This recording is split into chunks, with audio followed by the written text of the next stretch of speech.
ठीक है स्टूडेंट्स, तो अमाइंस की बेसिक नेचर को अपन ने समझ लिया। प्राइमरी, सेकेंडरी, टर्शरी तीनों अमाइंस की बेसिक नेचर हमने देख ली है। पहले हमने गैस फेज में देखी, फिर हमने वाटर में भी देखी। तो हमने देखा है वाटर में किस तरह से वाटर के आ जाने से यानी कि सॉल्वेशन या हाइड्रेशन हो जाने से पेसिस्टेंट का ऑर्डर चेंज हो जाता है। ठीक है, तो ये सब हमने देख लिया है। और अब हमारा जो नेक्स्ट काम है वो है कंपेयर करना किसको, एलिफेटिक अमाइंस को एरोमेटिक अमाइंस से। ठीक है, यानी अभी तक तो हमने एलिफेटिक को एलिफेटिक से कंपेयर किया था, लेकिन अब हम कंपेयर करेंगे एलिफेटिक को एरोमेटिक से। ठीक है, तो एरोमेटिक अमाइन ये ऑब्जर्व हुआ है कि एरोमेटिक अमाइन जो है वो वीकर बेस होती है किनसे, एलिफेटिक अमाइन से। एरोमेटिक अमाइंस बोल दें या एराइल अमाइन बोल दें।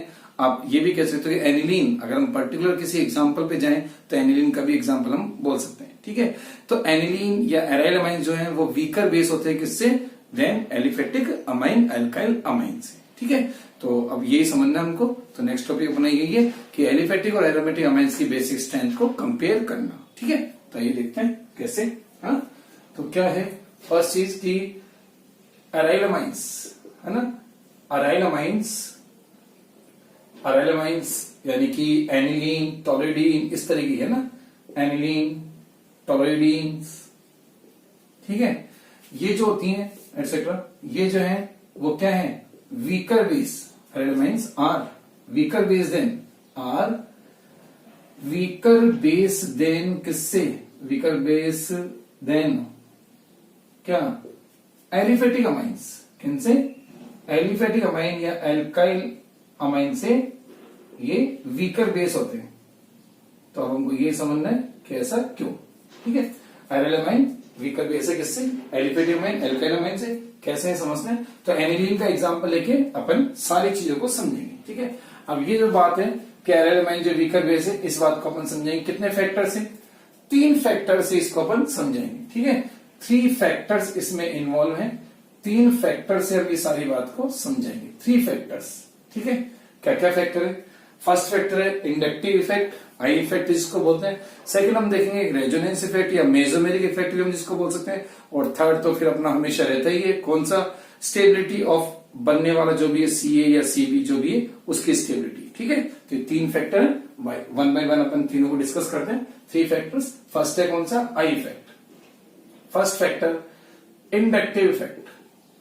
इंडक्टिव इफेक्ट यानी कि I effect, inductive effect, I effect. ठीक है, इंडक्टिव इफेक्ट कैसे, यूं समझे, ये लो, ये ले लिया अपन ने एनिलीन। ठीक है, CCH5NH2 हो गया। ये ले लिया अपन ने aliphatic amine RNH2। Lone pair दोनों की नाइट्रोजन पे, लोन पेयर इस पर भी है, लोन पेयर इस पर भी है। बट अब आई इफेक्ट की बात करें तो फिनाइल का आई इफेक्ट होता है कैसा, माइनस आई इफेक्ट। फिनाइल का कैसा आई इफेक्ट है, माइनस आई इफेक्ट होता है। ठीक है, और आर ग्रुप का कैसा इफेक्ट है, plus I effect. R group का कैसा इफेक्ट होता है, प्लस आई इफेक्ट होता है। ठीक है, अब इसका माइनस आई इफेक्ट है तो ये क्या करेगा, ये इलेक्ट्रॉन्स को अपनी तरफ खींचेगा, ये इलेक्ट्रॉन्स को पुल करेगा तो नाइट्रोजन पे लोन पेयर की अवेलेबिलिटी है ना, इसको अपन LPA बोलते हैं, है ना। लोन पेयर अवेलेबिलिटी वो क्या हो जाएगी, कम हो जाएगी। या आप ये भी कह सकते हो कि इलेक्ट्रॉन डेंसिटी ऑन नाइट्रोजन थोड़ी कम हो जाएगी। ठीक है, यहां क्या हो जाएगा, आर का प्लस आई इफेक्ट है, ये पुश करेगा तो नाइट्रोजन पे LPA यानी कि लोन पेयर अवेलेबिलिटी क्या हो जाएगी, इंक्रीज हो जाएगी। या यूं भी बोल सकते हो कि नाइट्रोजन पे इलेक्ट्रॉन डेंसिटी इंक्रीज हो जाएगी। और जब नाइट्रोजन पे इलेक्ट्रॉन डेंसिटी इंक्रीज हो गई है एल्काइल अमाइन की, तो ये अपना लोन पेयर इजीली डोनेट कर देगा। ये डोनेट करेगा क्या, इजीली। ठीक है, और ये लेस इजीली देगा। इसके फिर एनिलीन क्या हो जाएंगे, वीकर बेस किससे, एलिफेटिक अमाइन से। आ रही है बात समझ में। तो ये तो हुआ एक फैक्टर। ठीक है, आ गया एक फैक्टर। क्या समझे अपन ने, आई इफेक्ट। आई इफेक्ट देखा, इसका माइनस आई इफेक्ट है, ये पुल करेगा नाइट्रोजन पे इलेक्ट्रॉन डेंसिटी को कम कर देगा, तो ये नाइट्रोजन अब दूसरे को डोनेट नहीं करेगा या कम करेगा। ठीक है, इधर देखें तो आर का प्लस आई इफेक्ट है, ये इधर और इलेक्ट्रॉन डेंसिटी इंक्रीज कर देगा, इसके लिए डोनेट करना इजी हो जाएगा। ठीक है, तो ये स्ट्रॉन्गर बेस है और ये वीकर बेस है। ये हुआ एक फैक्टर, आई इफेक्ट। ठीक है, अब आते हैं सेकंड फैक्टर, सेकंड और ज्यादा स्ट्रॉन्ग और डोमिनेंट फैक्टर कौन सा, रेजोनेंस या मेसोमेरिक इफेक्ट, एम इफेक्ट। ठीक है, ये हो गया। ठीक है, तो अब देखो सेकंड फैक्टर देखते हैं। सेकंड फैक्टर क्या, देखो सेकंड रेजोनेंस इफेक्ट भी अपन इसको बोल सकते हैं, रेजोनेंस इफेक्ट और ठीक है, और मेसोमेरिक इफेक्ट भी हम इसको बोल सकते हैं। तो शॉर्ट में लिख देते हैं एम इफेक्ट, आर इफेक्ट भी बोल सकते हैं, एम इफेक्ट भी बोल सकते हैं, है ना। अब देखो क्या होगा, एरोमेटिक अमाइंस में, एराइल अमाइंस में या एनिलीन में क्या चल रहा है, रेजोनेंस चल रहा है। ठीक है, कैसे रेजोनेंस चल रहा है समझिए, देखो ये देखो, ये एनिलीन, इसकी नाइट्रोजन पे लोन पेयर है, ठीक है, एनिलीन की नाइट्रोजन पे लोन पेयर है, और फिर ये लो, ये हमको पता है कि NH2 जो ग्रुप है उसका एम इफेक्ट किस नेचर का है, उसका एम इफेक्ट होता है plus M effect, positive M effect. Positive M effect का मतलब क्या होता है कि कोई भी ग्रुप जो है वो अपना लोन पेयर क्या करेगा, रेजोनेंस के लिए अवेलेबल करा देगा, प्रोवाइड कर देगा। ठीक है, तो वैसे ही NH2 ग्रुप है, ये अपना लोन पेयर क्या करता है, रेजोनेंस के लिए प्रोवाइड करा देता है। बस इस इफेक्ट को हम बोलते हैं क्या, प्लस एम इफेक्ट। क्या बोलेंगे इसको, plus M effect, positive mesomeric effect. Positive mesomeric effect, lone pair अपने रेजोनेंस की, अपने लोन पेयर रेजोनेंस के लिए लगा देना, रेजोनेंस में इन्वॉल्व करा देना। ठीक है, तो अब यहां से इसका रेजोनेंस स्टार्ट हो गया, इनिशिएट हो गया, तो ये लोन पेयर यहाँ पे बॉन्ड में आ जाएंगे, और जो बॉन्ड के जो इलेक्ट्रॉन है वो अब यहाँ पे लोन पेयर के फॉर्म में आ जाएंगे। तो बॉन्ड पेयर लोन में हो जाएगा, लोन पेयर बॉन्ड में हो जाएगा। ठीक है, अब आगे भी ऐसे चलता रहेगा। ये लो सेकेंड स्ट्रक्चर, यहां डबल बॉन्ड आ चुका है ना। ये स्ट्रक्चर्स तो बनानी आती है ना अपन लोगों को, है ना, 11th क्लास में खूब बनाई जाती है। 11th क्लास में रेजोनेंस में इनकी काफी प्रैक्टिस करते हैं अपन लोग। ठीक है, तो बस अब ये चलेगा, लोन पेयर बॉन्ड में और बॉन्ड पेयर लोन में। ठीक है, बस ये करते रहना अपन, आगे भी ये चलता रहेगा, लोन पेयर बॉन्ड में, बॉन्ड पेयर लोन में। ये लोन पेयर है ना, ये लोन पेयर हो गया, नेगेटिव चार्ज साथ, फिर लोन पेयर बॉन्ड में, बॉन्ड पेयर लोन में, ये ऐसे कैसे रह ही जाएगा, NH2 पॉजिटिव। ठीक है, इस तरह से इसकी कितनी रेजोनेटिव स्ट्रक्चर हो जाएगी, बताओ कितनी रेजोनेटिव स्ट्रक्चर बन जाएगी, 5, है ना। तो 5 इसकी रेजोनेटिव स्ट्रक्चर्स बन जाती है। ये देखो हो रहा है, लोन पेयर बॉन्ड में, बॉन्ड पेयर लोन में, और फाइनली वापस पहुंच गए NH2 पे। ये इसकी 5 रेजोनेटिव स्ट्रक्चर्स है। ये अपन ने क्या बनाई, इसकी 5 रेजोनेटिव स्ट्रक्चर्स अपन ने बना दी है। आगे बात सुनिए, तो 5 जो ये रेजोनेटिव स्ट्रक्चर अपन ने बनाई है, अब बनाएंगे इनका हाइब्रिड, इनका रेजोनेंस हाइब्रिड जो बनाते हैं अपन। ठीक है, अब हाइब्रिड कैसे बनेगा, हाइब्रिड तो इन सबका कॉन्ट्रीब्यूशन ही आता है ना हाइब्रिड बनाना। ये ठीक है, ये हाइब्रिड, ये एन पे पार्शियल पॉजिटिव और ये रिंग। ठीक है, और इसमें ऑर्थो पोजीशन पे पार्शियल नेगेटिव चार्ज। ये इसका क्या हो गया, रेजोनेंस हाइब्रिड।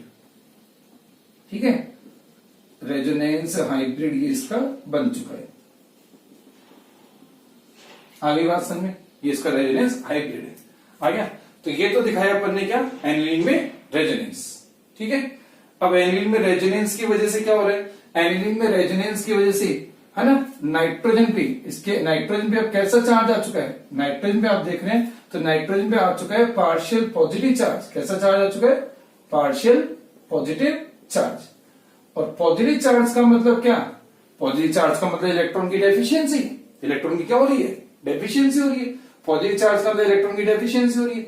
अब इस पर इलेक्ट्रॉन की डेफिशिएंसी हो गई है, इस नाइट्रोजन पे खुद भी इलेक्ट्रॉन की डेफिशिएंसी हो गई है, तो क्या ये अपना लोन पेयर, क्या ये अपना लोन पेयर दूसरे को देगा, नहीं देगा, है ना। या फिर आप इन अदर वर्ड्स बोलो तो ये भी बोल सकते हो कि अब एनिलीन या एरोमेटिक अमाइंस की जो नाइट्रोजन का लोन पेयर है वो इन्वॉल्व हो गया रेजोनेंस में, वो कॉन्जुगेशन में, कॉन्जुगेशन में क्या हो चुका है, बिजी हो चुका है, वो रेजोनेंस में बिजी हो चुका है। तो वो अवेलेबल नहीं है डोनेशन के लिए, वो अवेलेबल नहीं है प्रोटॉन के लिए, प्रोटोनेशन के लिए, है ना। H+ को अपन प्रोटॉन बोलते हैं ना, तो H+ के लिए अब वो अवेलेबल नहीं है। ऑन द अदर हैंड, जबकि अपन एलिफेटिक अमाइंस की बात करें, एलिफेटिक अमाइंस में इस तरह का कोई रेजोनेंस नहीं है, नो रेजोनेंस, कोई रेजोनेंस नहीं है। अब रेजोनेंस नहीं है तो फिर क्या, इसके नाइट्रोजन पे कोई पॉजिटिव चार्ज भी नहीं आता है, तो इसका लोन पेयर बिल्कुल फ्री रहता है, कहीं बिजी भी नहीं हुआ है, इसका लोन पेयर फ्री है, बिल्कुल फ्री है, कहीं बिजी नहीं है, तो ये डोनेशन के लिए हमेशा अवेलेबल रहेगा। ठीक है, डोनेशन के लिए अवेलेबल रहेगा, H+ के लिए प्रोटोनेशन के लिए अवेलेबल रहेगा। ठीक है, ये प्रोटोनेशन है। प्रोटोनेशन मतलब प्रोटोन का एडिशन, प्रोटोन का एडिशन प्रोटोनेशन, तो इनका तो प्रोटोनेशन इजीली हो जाता है, एनिलीन का प्रोटोनेशन इजीली नहीं होता है। आ रही है बात समझ में? आई इतनी बात समझ में?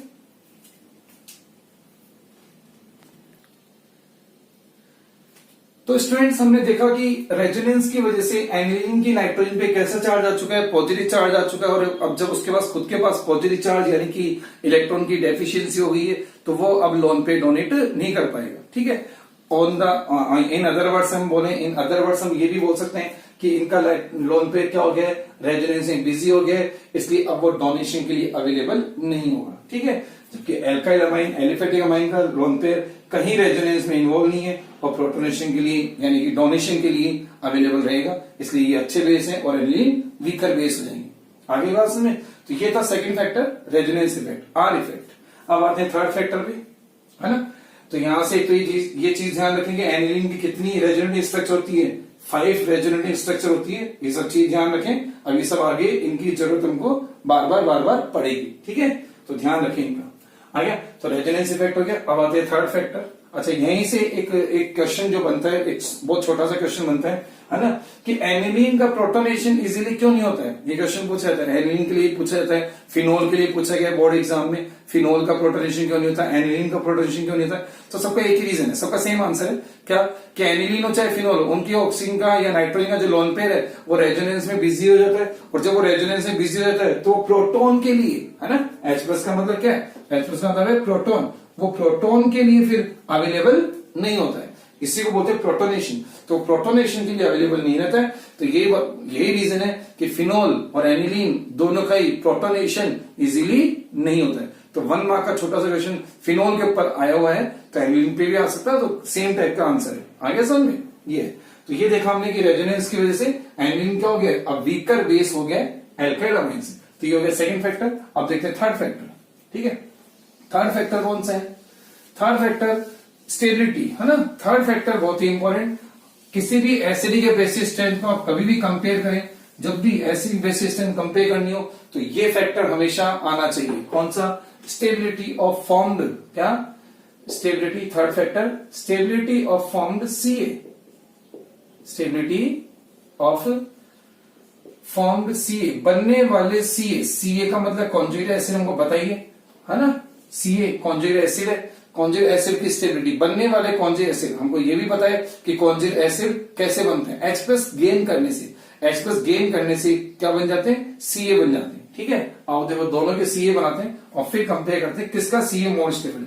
इसके लिए रिलेशन क्या है, ये रिलेशन मैं आपको बार बार बोल रहा हूं, ये रिलेशन आप जरूर ध्यान रखें। कौन सा?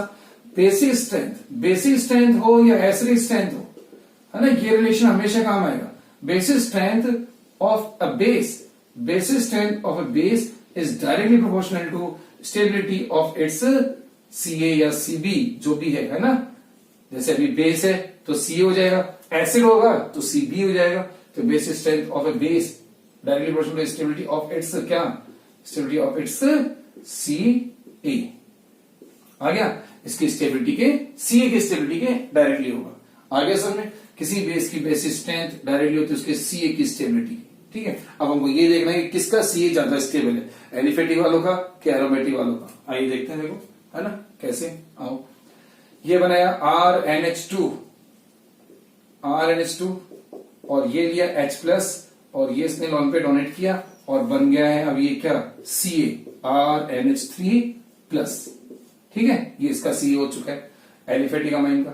एरोमेटिक अमाइन की बात करें, एनिलीन का एग्जांपल ले, ये लो एनिलीन, है ना, ये एनिलीन ली, NH2।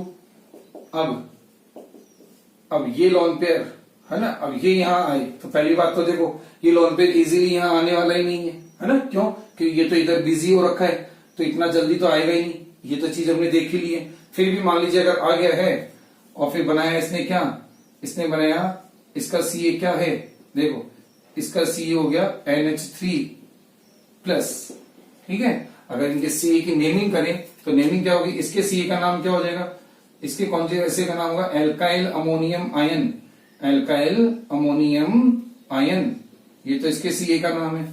इसका नाम किससे बनाएंगे, एनिलीन से बना लेंगे। ये क्या है एनिलीन, ये क्या है एनिलीन, और ये क्या हो गया anilinium ion, anilinium ion, aniline से बनने वाला एनिलीनियम, जैसे होता है ना अमोनिया से बनने वाला अमोनियम, अमोनिया से बनने वाला अमोनियम, तो एनिलीन से बनने वाला एनिलीनियम आयन। अब ये दोनों के सीए बन चुके हैं, दोनों ने H+ आयन गेन कर लिए, ठीक है। तो अब देखना ये है कि दोनों के सीए में से किसका सीए मोर स्टेबल है, ठीक है। तो अब देखते हैं कैसे देखेंगे, चार्ट से देखेंगे। देखो यहां है आर ग्रुप का प्लस आई इफेक्ट, कैसा है आर ग्रुप का लग रहा है plus I effect. R group का जो प्लस आई इफेक्ट है, इसका जो प्लस आई इफेक्ट है, सुन रहे हो, वो क्या करेगा, इसके पॉजिटिव चार्ज को क्या कर देगा, डिमिनिश कर देगा। पॉजिटिव चार्ज को डिमिनिश करेगा तो फिर इसकी स्टेबिलिटी को क्या कर देगा, इंक्रीज, तो ये हो जाएगा मोर स्टेबल, ठीक है। सेकंड चीज, इसमें फिनाइल ग्रुप बेंजीन रिंग का जो है वो कौन सा है, माइनस आई इफेक्ट है। इसका कौन सा इफेक्ट है, माइनस आई इफेक्ट, और माइनस आई इफेक्ट से इसका पॉजिटिव चार्ज इंटेंस हो जाएगा। पॉजिटिव चार्ज क्या हो जाएगा इसके नाइट्रोजन का, और इंटेंस हो जाएगा, और चार्ज अगर इंटेंस होगा तो स्टेबिलिटी क्या हो जाएगी, कम, तो अब ये हो जाएगा लेस स्टेबल, ठीक है। तो किसका सीए मोर स्टेबल है, तो हमने देखा कि एलिफेटिक वालों का सीए क्या आ रहा है, मोर स्टेबल आ रहा है, एरोमेटिक वालों का सीए लेस स्टेबल आ रहा है। इसके बाद में जिसका सीए जितना स्टेबल उसका बेस उतना ही स्ट्रॉन्गर, जिसका सीए जितना स्टेबल वो बेस उतना स्ट्रॉन्गर। तो एलिफेटिक वालों का सीए मोर स्टेबल है तो इनका बेस भी क्या है, ज्यादा स्ट्रॉन्गर है, यानी कि ये हो जाएंगे फिर क्या, ये हो जाएंगे मोर बेसिक, ये हो जाएंगे कैसे मोर बेसिक, और एनिलीन हो जाएगी फिर अब क्या लेस बेसिक। आ गया समझ में। तो एनिलीनियम आयन क्या है, एल्काइल अमोनियम आयन से लेस स्टेबल है। और ये एनिलीन आयन के लिए एक और खास बात कि ये इससे तो यानी कि एलिफेटिक के सीए से तो कम स्टेबल ही है, साथ में खुद एनिलीन से भी लेस स्टेबल है ना। तो अगर एनिलीनियम और एनिलीन में भी कंपेयर करें तो एनिलीन क्या है, एनिलीन है मोर स्टेबल, और एनिलीनियम ये इससे भी क्या है लेस स्टेबल, है ना, एनिलीन से भी लेस स्टेबल है। तो एनिलीन तो खुद भी चाहता ही नहीं है, एनिलीन तो खुद कन्वर्ट नहीं होना चाहता एनिलीनियम में, है ना। एनिलीन खुद भी नहीं, एनिलीन जो है वो खुद भी नहीं चाहता है इसमें कन्वर्ट होना, क्योंकि इसको पता है कि यहां तो अभी ज्यादा स्टेबल है, उधर जाएंगे तो स्टेबिलिटी क्या हो जाएगी, कम हो जाएगी, तो उधर ही जाएगा ही नहीं। कोई भी चीज कम स्टेबिलिटी की तरफ थोड़ी ना जाएगी, ज्यादा स्टेबिलिटी की तरफ जाएगी। इसीलिए अब इस इक्वेशन को हम कैसे शो करते हैं कि फॉरवर्ड रिएक्शन थोड़ी कम शो करते हैं और बैकवर्ड रिएक्शन थोड़ी ज्यादा शो करते हैं, यानी कि वापस आने की टेंडेंसी ज्यादा है, आगे जाने की टेंडेंसी कम है। आगे समझ में। इस तरह से हमने देखा कि इनका सीए जो है वो कम स्टेबल है, इसलिए फिर ये कैसे हो जाएंगे, वीकर बेस हो जाएंगे, लेस बेसिक हो जाएंगे। आ गया। तो ये था third factor, stability of formed CA. तो तीन फैक्टर हमने देखे एलिफेटिक और एरोमेटिक को कंपेयर करने के लिए, आई इफेक्ट, आर इफेक्ट और बनने वाले की stability. I effect, are effect और बनने वाले की स्टेबिलिटी। आई इफेक्ट देखा हमने, आई इफेक्ट में इनका माइनस आई इफेक्ट था, माइनस आई इफेक्ट से इलेक्ट्रॉन डेंसिटी कम हो गई तो देना मुश्किल हो गया, ठीक है। इनमें प्लस आई इफेक्ट था, इलेक्ट्रॉन डेंसिटी बढ़ जाती है, ये इजीली डोनेट कर पाएंगे। सेकंड चीज देखिए रेजोनेंस, रेजोनेंस की वजह से आर इफेक्ट या एम इफेक्ट भी जिसको हम बोल सकते हैं। Resonance, due to resonance nitrogen पे क्या आ गया था, पार्शियल पॉजिटिव चार्ज आ गया था। अब पार्शियल पॉजिटिव चार्ज आ जाएगा तो लोन पे डोनेट करने की टेंडेंसी क्या हो जाएगी, कम हो जाएगी, ठीक है। जबकि इन पे कोई रेजोनेंस नहीं है, इन पे किसी तरह का कोई पार्शियल पॉजिटिव चार्ज नहीं है, तो ये अपने लोन पे अपने ऑटोमेटिक जो इनकी ओरिजिनल नेचर है उससे ये डोनेट करते रहेंगे, ठीक है। थर्ड चीज देखिए बनने वाले सीए की स्टेबिलिटी, तो एलिफेटिक का सीए भी ज्यादा स्टेबल है, एरोमेटिक का सीए एलिफेटिक के सीए से लेस स्टेबल है। साथ में एनिलीन के लिए, एनिलीनियम के लिए बोला गया कि एनिलीनियम इससे तो कम स्टेबल है ही है, साथ में खुद एनिलीन से भी कम स्टेबल है, तो इससे भी कम स्टेबल है, तो इसलिए एनिलीन खुद भी नहीं चाहता कि वो इसमें कन्वर्ट हो। तो इस तरह से तीनों फैक्टर का कंबाइंड इफेक्ट अगर देखा जाए, कंबाइंड फैक्टर मिला के तो क्या बन गया कि एरोमेटिक अमाइन जो है वो एलिफेटिक अमाइन से वीकर बेस होते हैं। आ रही है बात समझ में, इतनी बात समझ में आ गई। हाँ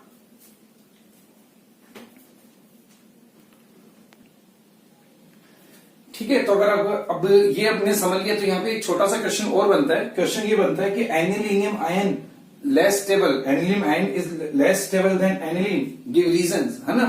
क्वेश्चन पूछा था कि एनिलीनियम आयन एनिलीन से लेस स्टेबल क्यों है ना। तो हमको ये देखना है कि एनिलीन आयन एनिलीन से लेस स्टेबल क्यों है। आओ देखते हैं। ठीक है, तो अगर दो स्पीशीज जिनमें दोनों में अगर रेजोनेंस चल रहा होता है ना, हमने 11th क्लास में भी समझा है, और जो चैप्टर्स है ऑर्गेनिक उनमें भी हम पढ़ते आते ही हैं, है ना। क्या होता है कि कोई भी दो स्पीशीज जिनमें दोनों में अगर रेजोनेंस चल रहा होता है तो उनकी रिलेटिव स्टेबिलिटी कंपेयर की जाती है 4 फैक्टर से। कितने फैक्टर देखे जाते हैं? 4 फैक्टर देखे जाते हैं। क्या क्या फैक्टर होते हैं? एक तो होता है सबसे पहले फर्स्ट क्या, नंबर ऑफ रेजोनेटिंग स्ट्रक्चर।